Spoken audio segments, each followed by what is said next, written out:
کہا یہ صرف میرے رب کی مہربانی ہے، ہاں جب میرے رب کا وعدہ آئے گا تو اسے زمین بوس کر دے گا، بے شک میرے رب کا وعدہ سچا اور حق ہے۔ اس دن ہم انہیں آپس میں ایک دوسرے میں گڑ مڑ ہوتے ہوئے چھوڑ دیں گے اور سور پھونک دیا جائے گا، پس سب کو اکٹھا کر کے ہم جمع کر لیں گے۔ اس دن ہم جہنم کو بھی کافروں کے سامنے لا کھڑا کر دیں گے، جن کی آنکھیں میری یاد سے پردے میں تھیں اور امر حق سن بھی نہیں سکتے تھے۔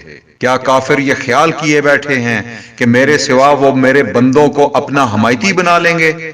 سنو، ہم نے تو ان کفار کی مہمانی کے لیے جہنم کو تیار کر رکھا ہے۔ کہہ دیجئے کہ اگر تم کہو تو میں تمہیں بتا دوں کہ بے اعتبار اعمال سب سے زیادہ خسارے میں کون ہیں؟ وہ ہیں کہ جن کی دنیاوی زندگی کی تمام تر کوششیں بیکار ہو گئیں اور وہ اسی گمان میں رہے کہ وہ بہت اچھے کام کر رہے ہیں۔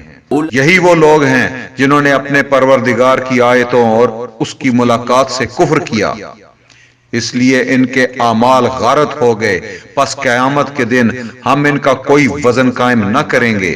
حال یہ ہے کہ ان کا بدلہ جہنم ہے، کیونکہ انہوں نے کفر کیا اور میری آیتوں اور میرے رسولوں کو مذاق میں اڑایا۔ وہ لوگ ایمان لائے اور انہوں نے کام بھی اچھے کیے، یقیناً ان کے لیے الفردوس کے باغات کی مہمانی ہے، وہ ہمیشہ رہا کریں گے، جس جگہ کو بدلنے کا کبھی بھی ان کا ارادہ ہی نہ ہوگا۔